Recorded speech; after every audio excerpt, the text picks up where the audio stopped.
I have reason to believe the ancient builders of Minecraft's lore and history weren't one harmonious group of people. There is some evidence to show there were separate groups or civilizations that lived in some sort of faction or tribal-like state. I also believe two of these tribes were at war with each other. There is a lot of evidence to go through and a lot to unpack here, so let's get into this. Welcome to another episode of Minecraft Lore.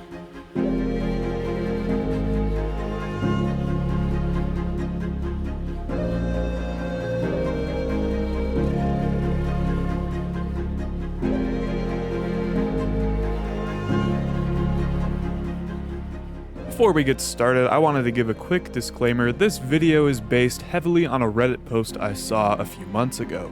I can't take credit for all of this info in the story, but I have added a ton of my own theories and own spins to fill in the gaps and create one cohesive story. Special thanks to the original poster of the Reddit thread though. Check it out in the description below for some context before getting started. Now, how do I know there are two separate civilizations? Well, we have to start by looking at the most ancient of Minecraft's naturally generated above-ground structures. These, in my opinion, are jungle temples and desert temples. They are primitive and the most ancient feeling, not because they're, pyramids, but they are built with some of the oldest known blocks in the Minecraft world. This, of course, being sand and sandstone for desert temples and cobblestone, which come on, is like super ugly, guys, for jungle temples. Now, it is clear that there are glaring differences between the two structures that go beyond the blocks that their shells are made of. So, that being said, let's start out with the beautifully crafted, majestic desert temples. You see, desert temples are perhaps the most put together above ground ancient-esque structures in Minecraft. They are very meticulously crafted and contain specific patterns and building styles. This tells us whoever built them knew what they were doing and were very advanced in building at the time. It's kind of like in real life. For their time, the great Egyptian pyramids truly were the greatest building feat ever. Honestly, they probably still hold that title, but that's a rabbit hole for a different time. Anyway, the point is, these are sophisticated pieces of architecture.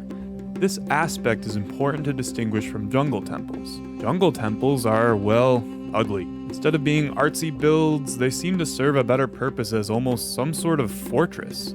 Secret doors, puzzle doors, and complex redstone traps would back this idea up. Seems whoever built the jungle temples cared less about making them pretty and more about protecting something. But protecting what? And from who? These initial reasons make it seem like there's two separate groups at play here. There is some sort of desert tribe and some sort of jungle tribe. Let's dive into what these two groups might have looked like and what their goals might have been. Now let's start with the desert tribe. They definitely focused on beauty and art in their building style. If we break down their build a little bit, you'll notice that the temple contains all sorts of symbology. The most obvious one, of course, is the Egyptian Ankh placed on the outer faces of the two small pyramid towers. The Egyptian Ankh is a hieroglyphic symbol that means life, or more specifically, eternal life. Now what do we know about Minecraft and eternal life? But Ryan, you said in your Steve Origin video that the Totem of Undying was made by the Evokers and infused to Steve, giving the player the ability to respawn, therefore it can't be a part of this story. Sure, dear viewer, sure, I did say that. By the way, please watch the Steve video. I know I plug it all the time, but it seriously gives so much context to all of these lore videos that it's unreal. Please start by watching that. The thing is, though, I also hinted at not really knowing how exactly the Evokers created the totem. I said it was just some sort of crazy evoker magic. Now, what if this is the explanation? Maybe this is what the desert tribe was working toward, finding a way to live forever. And if I stick to my guns here and keep the idea that the Evokers made the totem somehow, I can say that it's possible. The desert tribe didn't complete their goal before being wiped out entirely. This leads me to believe the Evokers might have worked off of some sort of blueprint. Like maybe when the Illagers were outcast from their villages later on in the timeline, they discovered the remnants of the desert temple, a Upon exploring those ruins, they discovered some sort of artifact or drawing of the Desert Tribe's plan for the Totem of Undying. Then, if we follow the timeline that I laid out in the Steve video, they brought it back to their mansion, created the Totem of Undying, gave it to Steve, and well, the rest is history. Anyway, not to get too sidetracked on Steve, I talk about him a lot, but back to why this matter is so important in this video. When a civilization is working towards something super valuable, it's very cool for the people doing it, and not so very cool for the people who are not involved. Jealousy, greed, and a lust for power get in the way. Competition becomes rampant. This means here that someone else at the time was not only working towards something valuable, but working against the Desert Builders in some sort of domination quest or technological race. The opposition to the Desert Tribe is the Jungle Tribe. The Jungle Tribe, as I said, weren't concerned with beauty, symbolism, or art. There is just such a clear contrast between the two temples that I'm convinced there is just two separate groups going on. Also, like I said earlier, the Jungle Temple is an ugly, fortress-like structure full of complex redstone traps.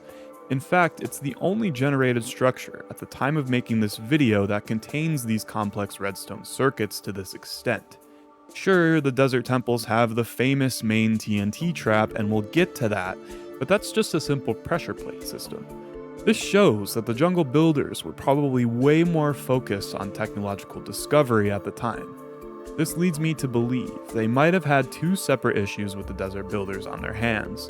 One, they saw any other advancement as a threat to their own, and obviously didn't want their opposing tribe to live forever. And two, they needed resources from them that were unobtainable in their own environment. So, what do the desert builders have that they don't? If we look on the wiki, the only thing we as players can find in desert temples that we cannot find in jungle temple chests are gunpowder and sand, aka the ingredients to TNT.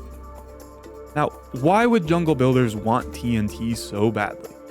It was kind of hard for me to think about that fact at first, but then I was like, wait, jungles are the most annoying biome in Minecraft to traverse. Of course, the jungle builders would love a way to carve paths easily through their rough terrain. And not only that, but they must be mining to some extent given they have access to redstone. Blast mining is super effective, that's for sure, so it's clear why they would desire TNT. But it's not like the desert builders were just going to let them have it, and there definitely isn't any sort of evidence of any peaceful trade agreements amongst both sides. But there is evidence for war. To start, we have to think about the traps set by the Jungle Tribe inside the Jungle Temples. They are clearly not meant for keeping mobs out, no. The traps are meant to keep humans out, specifically, or at least something more intelligent than the modern Minecraft mobs. That being said, it's easy to believe that the Jungle Builders were protecting their discoveries from attacking Desert Builders. And conversely, the Desert Builders hid their precious sand and gunpowder in chests below their temples, guarded by the classic TNT traps. These two defense mechanisms, again, were not made for mobs. They had bigger fish to fry and bigger issues on their hands. Now this is where the story gets super interesting. Let's talk about another element of the war. The most iconic Minecraft enemy of all time, the Minecraft Creeper. Matpat released a video about a year ago discussing the desert origins of the Minecraft Creeper and how they are closely related to desert temples. He even talks about how some sort of ancient civilization created the Creeper in the desert, but did not provide any answers of what that ancient civilization may be. You see where I'm going with this? This is an amazing theory from Matpat and a piece of backstory that really fits into our lore story in this video.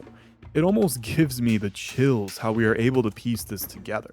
Now, definitely go watch that part of his video. He goes into depth on how he came to that conclusion, and of course, who doesn't love game theory? So, the Creeper was a creation from TNT by the Desert Builders, and for what? Defense.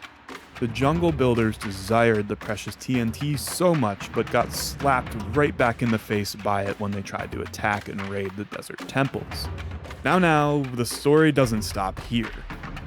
The jungle builders weren't just going to let this slide. So, what was their secret weapon? What was their creeper-esque way of getting back at the desert builders?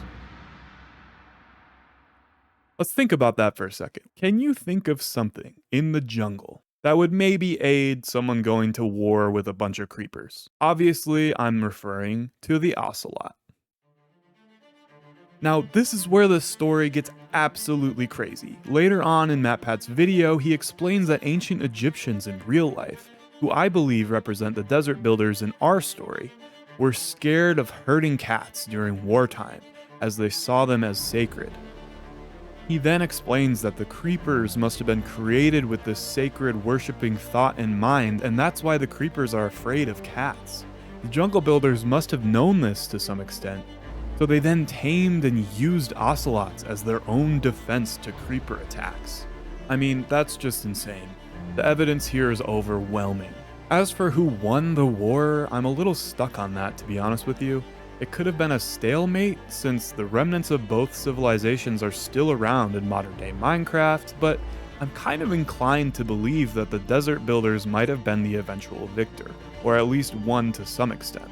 The creeper faces depicted on their desert temples might be some sort of celebratory art, worshipping their creation as the victors of the war.